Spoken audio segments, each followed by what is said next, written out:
नमस्कार। आज 24 फरवरी 2026 है और इंडियन मार्केट में एक जबरदस्त खींचतान चल रही है। एक तरफ से ग्लोबल मार्केट्स का तूफान आ रहा है तो दूसरी तरफ से हमारी अपनी डोमेस्टिक इकोनॉमी एक ढाल बनकर खड़ी है। तो आज की इस लड़ाई में जीतेगा कौन? चलिए इसी को समझते हैं। देखिए, आंकड़ों की बात तो हम करेंगे, लेकिन उससे पहले अजय एक्का की ये बात आज के लिए एक मंत्र की तरह है। जब मार्केट में इतना उतार चढ़ाव हो ना, तो इमोशंस से ज्यादा स्ट्रैटेजी काम आती है। तो ये एक सीरियस वार्निंग है जिसे हर इन्वेस्टर को अपने दिमाग में रखना चाहिए। और यही तो आज का सबसे बड़ा सवाल है। क्या इंटरनेशनल प्रेशर निफ्टी को नीचे ले जाएगा या फिर इंडियन मार्केट अपनी अंदरूनी ताकत के बल पर टिका रहेगा? आइए एक एक करके इन दोनों फोर्सेस को देखते हैं। तो चलिए सबसे पहले उस तूफान की बात करते हैं जो बाहर से आ रहा है। और सच कहें तो संकेत कुछ अच्छे नहीं दिख रहे हैं। मार्केट पर एक गहरा साया है।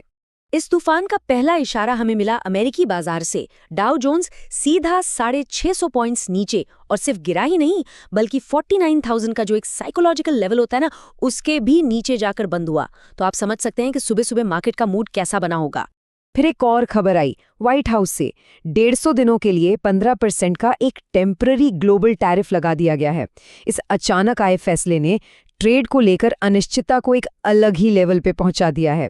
खासतौर पर मेटल और आईटी जैसे सेक्टर्स पर इसका असर पड़ सकता है। और मामला सिर्फ इकोनॉमी तक ही नहीं रुका है। अमेरिका ने ईरान को न्यूक्लियर प्रपोजल देने के लिए सिर्फ 48 घंटे का अल्टीमेटम दिया है। अब 27 फरवरी को जिनेवा में एक बहुत जरूरी बातचीत होनी है और उससे ठीक पहले इस टेंशन की वजह से कच्चे तेल की कीमतों में जबरदस्त आग लगी हुई है। तो ये तो हुई तूफान की बात। अब जरा अपनी ढाल को भी देख लेते हैं कि वो कितनी मजबूत है। क्योंकि दुनिया में जो भी चल रहा हो, इंडिया के अपने आंकड़े वो एक अलग ही कहानी सुना रहे हैं। ये नंबर देखिए, 59.3। ये है HSBC फ्लैश इंडिया PMI का आंकड़ा, और ये 3 महीने में सबसे ज्यादा है।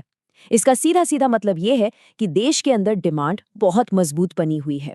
हमारी इकोनॉमी की नींव काफी ठोस है। लेकिन इस ढाल का सबसे मजबूत हिस्सा वो है FIIs, यानी फॉरेन इंस्टीट्यूशनल इन्वेस्टर्स। ये वो बड़े ग्लोबल फंड्स हैं जिनका पैसा मार्केट की दिशा तय करता है। कल इन्होंने जो किया है ना, उसे एक जबरदस्त यू टर्न कह सकते हैं। 3,500 करोड़ से ज्यादा की नेट बाइंग। ये इतना बड़ा पैसा है कि ये ग्लोबल सेलिंग प्रेशर के सामने एक दीवार की तरह खड़ा हो गया है।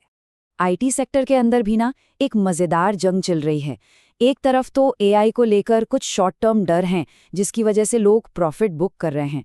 लेकिन दूसरी तरफ पैक्स सिलिका में इंडिया की एंट्री ने लॉन्ग टर्म में सेमीकंडक्टर सप्लाई चेन के लिए एक बहुत बड़ा पॉजिटिव माहौल बना दिया है।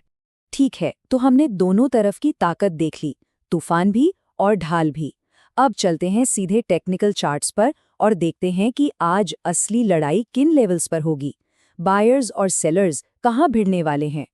इन लेवल्स को समझने से पहले एक छोटा सा टूल समझ लेते हैं, पुट कॉल रेशियो या PCR। आसान भाषा में ये मार्केट का मूड बताता है। आज ये 0.87 पर है। मतलब मार्केट में डर थोड़ा ज्यादा है, और जब भी ऐसा होता है ना, तो अक्सर एक बाउंस बैक की उम्मीद बन जाती है। ऐसा लगता है कि मार्केट कुछ ज्यादा ही बिक चुका है। तो ये है आज के असली जंग के मैदान। ऊपर की तरफ 25,800 पहली रुकावट है, लेकिन असली दीवार वो 26,000 पर है। सेलर्स वहां पूरी ताकत से बैठे हैं। नीचे की तरफ 25,500 एक बहुत मजबूत सपोर्ट है। कह सकते हैं कि ये पहला किला है।